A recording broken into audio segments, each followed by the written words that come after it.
Hello guys. അങ്ങനെ കുറച്ച് നാളുകൾക്ക് ശേഷം ഞാൻ എൻ്റെ ഫ്രണ്ട്സിനെല്ലാം കണ്ട് അവരോട് കുറച്ച് സംസാരിക്കെല്ലാം ചെയ്ത്. അപ്പോൾ എൻ്റെ ഒരു ചങ്ങായി പറഞ്ഞു നമുക്ക് ചായ കുടിക്കാനും വേണ്ടിയിട്ട് പോകാൻ.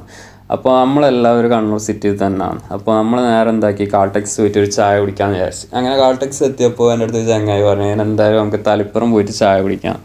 അപ്പോൾ നേരെ തളിപ്പറമ്പിലേക്ക് പോയി. പിന്നെ അവിടെ എത്തിയപ്പോൾ വേറൊരു ചങ്ങായി പറഞ്ഞു ഞാൻ എന്തായാലും ഇവിടുത്തെ വരെ എത്തിയില്ല, അപ്പോൾ നമുക്ക് പൈതൽ മല കയറാമെന്ന് പറഞ്ഞിട്ട് നേരെ പൈതൽ മലയിലേക്ക് പോയി.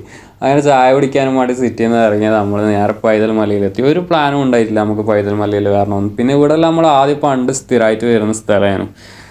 അങ്ങനെ അവിടെ എത്തുമ്പോൾ തന്നെ ലേറ്റായി. പിന്നെ ഒന്നും നോക്കിയില്ല, ഒരു ഹോം സ്റ്റേ എല്ലാം എടുത്ത് പിന്നെ അവിടെ ഒരു സ്വിമ്മിംഗ് പൂളെല്ലാം ഉണ്ടായി, അതിലെല്ലാം കുറച്ചൊക്കെ വിളിച്ച്.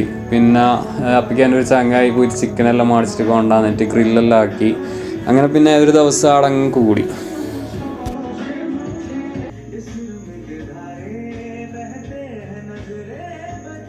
അങ്ങനെ നമ്മളെല്ലാവരും രാവിലെ തന്നെ എണീച്ച് നമ്മളെല്ലാവരും രാവിലെ തന്നെ വിചാരിച്ച് വാച്ച് ടവറിലേക്ക് പോകാമെന്ന്. പിന്നെ ഈ പൈതൽമല വാച്ച് ടവർ നമ്മളെല്ലാം പോയി മടുത്ത സ്ഥലമാണ്. പിന്നെ കുറേ നാൾക്ക് ശേഷം വന്നെല്ലാം ഒന്നും കൂടി പോകാമെന്നുള്ള മൈൻഡിൽ വിട്ടാണ്.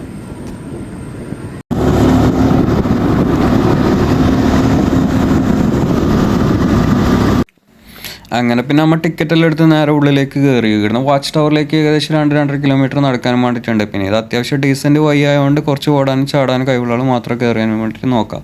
പിന്നെ അവിടുന്ന് വാച്ച്മാൻ നമ്മൾ സ്ഥിരമായിട്ട് അടിക്കുന്ന ഡയലോഗ് അടിച്ചിന് ഫസ്റ്റ് കയറുന്ന ആളെ മേത്ത് അട്ട കയറില്ല, ബാക്കിയുള്ള ആളെ മേത്തല്ലേ അട്ട കയറുന്ന. അതിൻ്റെ എന്താണെന്ന് നമുക്കറിയില്ല. പിന്നെ ഇതെല്ലാം കേട്ട് മടുത്തതാണ്. അങ്ങനെ പിന്നെ ഏകദേശം വാച്ച് ടവറിൻ്റെ അവിടെ എത്തി. പിന്നെ വാച്ച് ടവറിലെത്തി അവിടെയുള്ള കുറച്ച് ഫോട്ടോസ് എല്ലാം എടുത്ത് പിന്നെ അവിടെ നേരെ തിരിച്ച്. അപ്പോൾ ഇത് കഴിഞ്ഞ് വീണ്ടും കാണാം. Okay, by.